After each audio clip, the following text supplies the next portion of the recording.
I've changed the land that was in your name to mine. My eldest son's wife covertly changed the land I inherited from my late husband into her name. It's true that we've had our differences in the past, but I never imagined she would go as far as this. When I looked to my eldest son for help, he just stared at me with a cold gaze. You always bully my wife, Mom. You're the worst. If you feel even a bit guilty, just gracefully give the land to my wife and show some sincerity by living out your remaining years as a housemaid. My son was on his wife's side. Just to be clear, I never intended to bully her. In fact, I felt like it was me who was being bullied. But in this situation, I didn't think anything I said would get through. Feeling it was pointless to argue, I decided to leave, as my son's wife suggested. So, I should just leave, right? I asked. To which she retorted, not crying, huh? Pretending to be strong. But who is really pretending to be strong? What will happen after I leave? These two haven't realized it yet. My husband and I are both in our late 50s. We have 2 sons, both married and living away from home. So it's just the 2 of us now. We live in a rural area, exactly like what you'd picture. It's inconvenient without a car to the nearest station, and there's hardly a bus service, only 2 an hour even during commute times. And none on Sundays or holidays. The only store around is a liquor store that's more like a general store. Our eldest son always hated this rural setting. He wanted to attend a more prosperous nearby high school but ended up at a local agricultural school due to his grades. This led him to leave home as soon as he graduated. My eldest son married a woman he met while living in his dream city. Since then, he has continued to live in the city and seldom visits our family home. Even when they visited for their marriage introduction, it was just a few times, with no other contact. As family, there are times when we can't avoid each other. Traditionally, the wives handle the family matters, even though there's not much social interaction. So, whenever I had to meet my son's wife, I always had to go to her. Because she dislikes the countryside just as much. When I visit, they say, "You smell like the countryside," and spray deodorizer around me. At first, I didn't like it, but now I try to take it as a trivial matter. After all, our relationship is already distant, and I didn't want it to get any more awkward. Meanwhile, my younger son lives in a distant land due to his work. The town where my husband and I live is the same rural town where our younger son grew up, not much different from the countryside. My younger son says the drive isn't too bad, and often visits us, showing concern for us. My younger son's wife is a very charming woman, easygoing in nature, and shares similar values with us, so our relationship with her is incredibly good. Amidst all this, my husband passed away while still in his late 50s. I was engulfed in sadness by this sudden misfortune. Before he died, my husband often said that his only wish was for me not to struggle and to live out the rest of my life well after he's gone. He said that if the land and house that his ancestors had passed down became a burden or hindered my life in any way, I should prioritize my life first. In other words, he meant that once I inherit them, I can do as I please. While he was alive, he discussed this with our eldest son, who traditionally would inherit the land and house. But our city-averse eldest son, particularly his wife, vehemently rejected the idea, saying, "Why inherit useless countryside land when it's not prime city property?" So, they opted for something else. The younger son also chose to inherit something other than the land and house.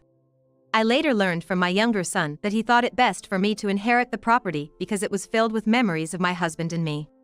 My younger son and his wife considered moving back to live with me, but it proved too much of a burden on his commute, so they gave up on the idea.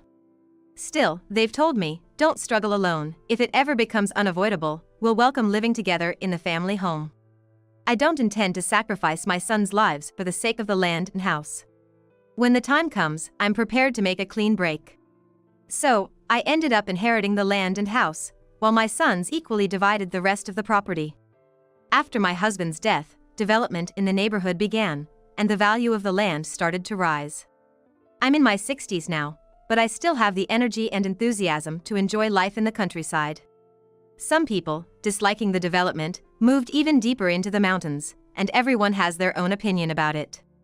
For me, if supermarkets and such are built nearby, I won't need to drive, and it seems like it could prevent family disputes over issues like giving up driving licenses in old age. Most importantly, if it reduces the worries of my caring younger son and his wife, I think development isn't all bad. Now, I'm honestly excited about the prospect of a more convenient life, but I never imagined that my peace would be disturbed by an unexpected move from my eldest son's wife. As development progressed and rumors started about more bus services to the nearest station and a new high-rise apartment nearby, I got a call from my long-estranged eldest son. He said something like, "My job in the city didn't work out, and I ended up quitting." Trying to make a fortune in the city was a fleeting dream for someone born and raised in the countryside. I bluntly asked him what he really wanted to say. Then, he said he wanted to move back and live in the family home. I asked, "So, you mean you want to live together?" And he seemed to agree, but his answer was somewhat evasive. Just about a month ago, we had a family gathering for my husband's 3rd memorial anniversary. During that time, my eldest son kept complaining about the countryside smell, just as usual. I wonder what changed his mind. In the middle of our conversation, my eldest son's wife suddenly interrupted. "You live in such a lovely place. If there's going to be land development and modernization, you should say so." Trees in the mountains have been cut down, improving the view. There have been rumors for quite a while about a large shopping mall coming to that area. My eldest son's wife, who never cared for this countryside land, now says it's a different story if the area becomes more livable due to development. The land and house my husband left behind are in a great location. Besides the place where our house stands, I also inherited the mountain behind our house from my husband. Will there be land purchases for the development? Are you selling the mountain behind? It seems my eldest son and his wife regret not caring about the countryside land before. Now, unable to ask for the land, they are cozying up to me, probably hoping for a share of the money if I sell the mountain. Oh, no. How could I? It's not really about the money, but about my husband, she said, with quite a bit of acting in her tone. I listened to her with skepticism, feeling like I was enduring a poor speech.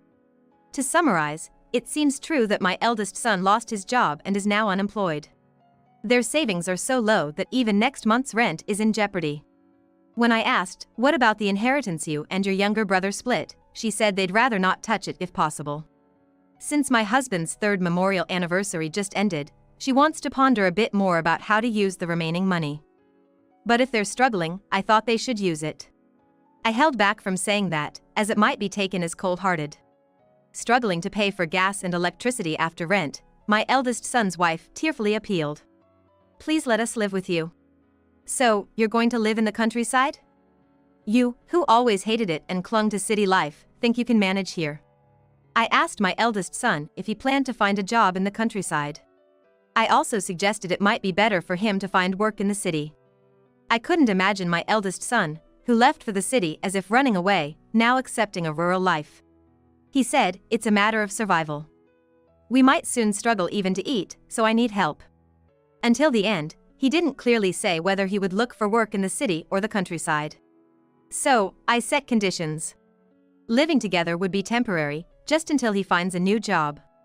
I also added that he must work, even if it's just a part-time job. With the land development here, there were plenty of short-term job opportunities. I thought he would be hired if he wasn't picky. I figured that taking care of them for about half a year would save up some money and allow my eldest son and his wife to restart. Marriage is about helping each other. Naturally, I expected my eldest son's wife to work outside, even if not every day, to contribute to their fresh start. However, when we actually started living together, my plans fell apart.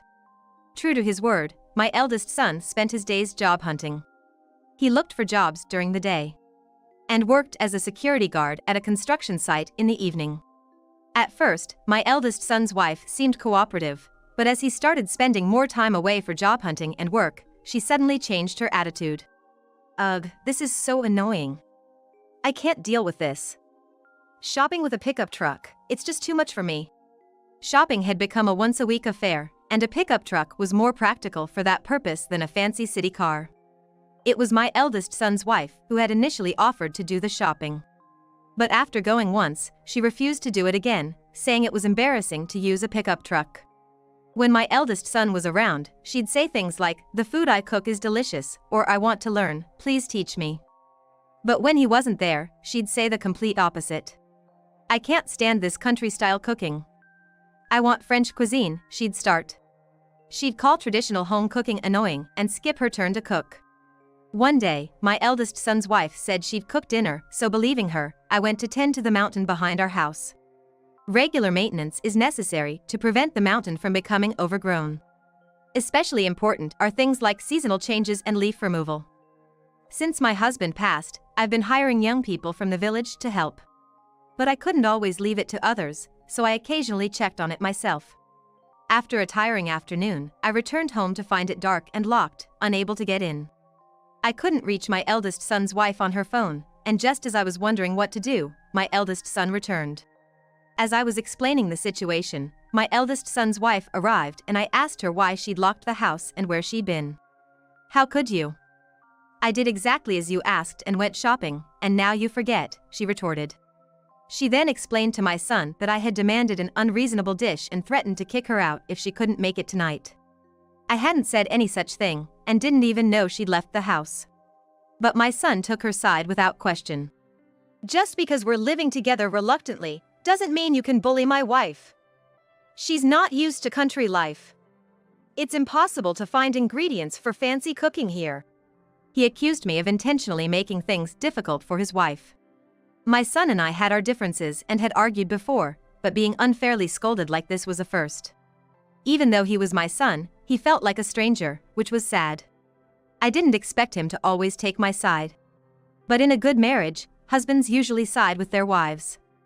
My late husband always sided with me. But always listened to both sides, which kept our relationship with my mother-in-law smooth. But this one-sided belief in his wife's words and yelling at me was something else. Suddenly, my son got angry and said, "Fine, you make that fancy dish yourself and eat as much as you want. I'm going out to eat with my wife," and he threw the house keys at me before leaving. When I entered the house, nothing had been done, it was just as I left it in the morning. I felt so frustrated and couldn't stop crying. But there was so much to do that I ended up doing the chores while crying. The other day, the owner of a diner where my eldest son had eaten out asked me, "Is everything okay with your eldest son and his wife living with you?" This diner is the only one in the area, and we used to go there as a family when the kids were little. It's run by a childhood friend of my husband's, and my eldest son knows his dad was fond of this place. It seems that my son and his wife were bad-mouthing me there. I got the impression that it's mostly the daughter-in-law feeding these negative thoughts to my son. I didn't go into details, just thanked the owner saying, "Thanks for letting me know." The owner said, "If you ever need anything, feel free to ask for help," and thankfully didn't pry too much. But he did seem sad, saying, "To think that the eldest son, who I thought of as my own, would just swallow his wife's words." Do people change that much when they move to the city? After this, I decided not to expect anything from my daughter-in-law. If my efforts to get along don't get through to her, then it's just a waste of time. It's better to spend that time and effort doing household chores myself. If I retaliate for what's been done to me, I'm no different from her. As usual, I prepared meals for 3 and did the laundry for 3, no matter what my daughter-in-law did. Whether she took it for granted, thinking she had me cornered, or felt lucky about how things turned out, she continued to stay with an air of entitlement. Then one day, my son said something unbelievable. "About the land and house in your name, I'm changing it to my name." He showed me the documents, saying they were all ready. But he didn't let me get a clear look, so I became suspicious of his wife's story. Having seen the necessary documents for a name change many times from my husband, these looked obviously fake to me. When I asked his wife, "Is this real?" she snapped back, "Of course it is. From now on, I'll be the boss here. If you don't want to be kicked out, you'd better show some remorse for how you've treated me as your daughter-in-law. How about continuing as my personal maid? If not, you're welcome to leave." Her confident attitude made it seem like she believed the documents were real. I confronted my son, asking, "What's this about?" He retorted, "If you can't keep the promise of living together, then you should be the one to leave." I tried to reason with him, but he accused me of being the first to break our agreement. It's shameful to be raised by the worst mother who bullies her daughter-in-law. If you feel bad, just retire and leave everything to your son. You shouldn't take out your hatred for me on my wife. It's the lowest thing to do. Aren't you embarrassed, being a grown woman acting like this? It seems my daughter-in-law convinced him that I hate my son and therefore treat her harshly. The daughter-in-law, having heard from my eldest son about our differences in values and how we never really got along, probably used that to her advantage. Since my relationship with my eldest son wasn't great to begin with, it must have been easy for her to make it worse. I realize that nothing I say to my son now, no, anything I say, he won't believe. I felt it was a waste of effort to persuade him and remembered my husband's words. All right, I'll listen to everything you two say. But give me a week to prepare. My daughter-in-law was reluctant, but my son agreed. I needed a week to sort out what to take with me, find a new place to live, and handle other necessary arrangements. A week later, as promised, I left the house. As I was leaving, my daughter-in-law taunted me with a triumphant look, "Get out already." But without reacting, I left the house silently, taking a mental victory pose. This was the start of my counterattack. I was looking forward to what would happen in a month. A month later, as I expected, I got a call from my eldest son's wife. She was furiously excited, saying that she tried to sell the land immediately to get cash, but it was already under development and she was refused. She bombarded me with a tirade of angry words, screaming, "What did you do?" In reality, there had been talks about selling the land along with the hill behind it as part of an area development plan. The condition was to sell them as a set. It was a welcome offer for me, since managing the hill on my own was challenging. However, I had wanted to live a bit longer in the house I shared with my husband, so I had put the sale on hold. During this time, the issue of the house's aging came up. A relative who works in construction visited on my husband's death anniversary and mentioned concerns about the aging of the house, which had been in our family since my grandparents' time. It felt so large living alone in a house that once housed 3 generations. I couldn't deny feeling a bit lonely in it. I started to think that it might be good to sell it after my husband's 7th death anniversary. Even if I rebuilt it, my sons were unlikely to live there. The company interested in buying the land and hill said the development would take years, so there was no rush. But living with my eldest son and his wife shifted my plans slightly. And I decided to sell before my husband's 7th death anniversary. The company even offered to bear the cost of demolishing the house and clearing the land, which was a relief. I couldn't stand the thought of my son's wife, believing in a fake contract, taking over the land my husband left behind. I didn't want to yield it to her or my son, who blindly followed his wife without any doubt. I informed my second son about the situation and my decision. He said, "It's sad to lose the house of memories, but memories are in the heart, not in things, so don't worry." Furthermore, my second son and his wife had invited me to live with them. We understand it might be hard to leave familiar surroundings, but our place is quite rural too, so you might like it. Touched by their kindness, I'm now living with my second son and his wife. I ignored my eldest son's wife's rantings, ending the call and blocking her number when appropriate. Later, my eldest son, having asked relatives about my whereabouts and finding me, came to my second son's house, begging me for help. I almost sent him away, thinking it was too late, but he began to confess it was all orchestrated by my wife. He then told me everything that happened after they drove me out. This all started when my eldest son's wife's friend introduced her to a judicial scrivener. Trusting her friend, she believed everything the scrivener said without question, including that she could change the land and house from my name to hers just by paying a small gratuity, which was even less than half the going rate. Thinking she'd come into a lot of money soon, she decided to cover any shortfall with my husband's inheritance. On the appointed day, the friend and the scrivener prepared the transfer documents and gave them to her. And she, without any doubt, believed them to be genuine and paid the gratuity. Once all the preparations were done, she explained everything to my eldest son when he returned from his part-time job. Tired as he was, he didn't think deeply and trusted her because she said so. If you think about it, it's absurd that the wife of a living son would become the owner of his family home. It'll be more convenient for your mother if it's in my name. As fellow housewives protecting the same home, we can have an open and honest discussion. Convinced by such seemingly reasonable words, he ended up agreeing. While my son was busy with job hunting and his part-time work, she meticulously planned to drive me out, brainwashing my son in my absence, and successfully made him do her bidding. However, when she triumphantly went to sell the newly acquired house and land, she was told it was impossible because it was already being developed. Panicking, she tried to contact her friend and the scrivener but couldn't reach them. Eventually, their phone was disconnected, and when she contacted the friend's parents, they said they had disowned the criminal and didn't know their whereabouts. That's when she found out her friend had been committing fraud repeatedly and had become a criminal. She later learned that several of her former classmates had fallen victim to this friend. The friend would introduce former classmates to fake lawyers, accountants, and judicial scriveners, taking commissions from them. When my son's wife mentioned the land, she was introduced to someone playing the role of a scrivener. Some victims had filed police reports, while others resigned themselves to considering it a costly lesson.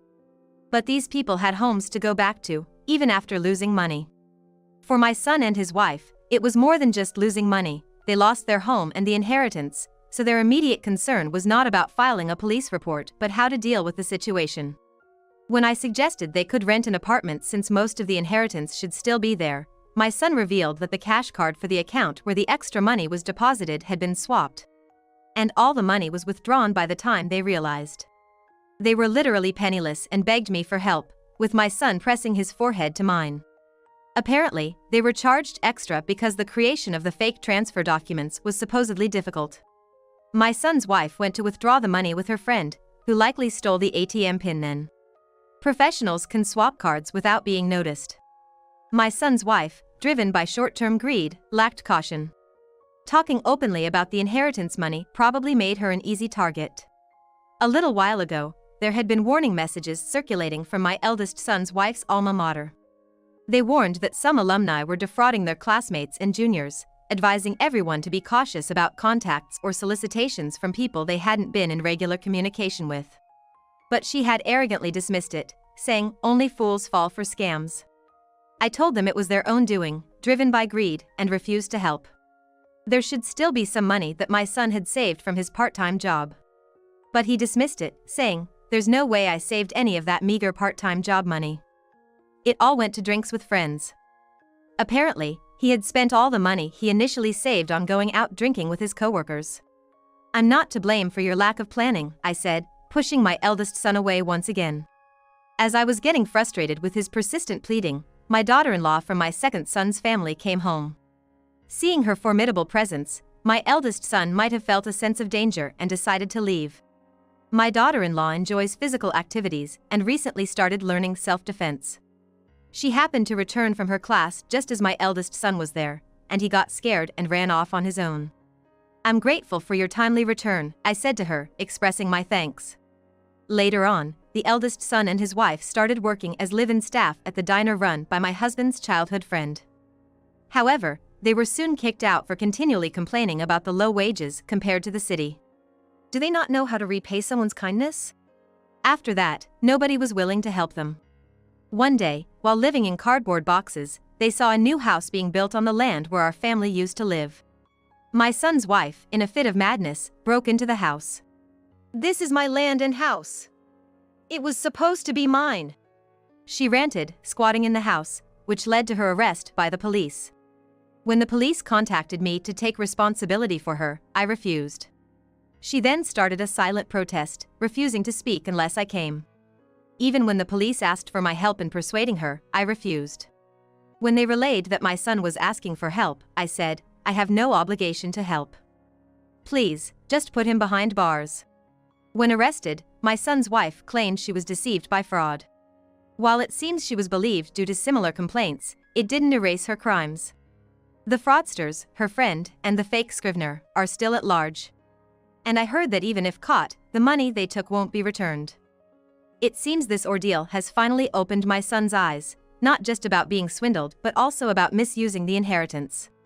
The couple eventually divorced.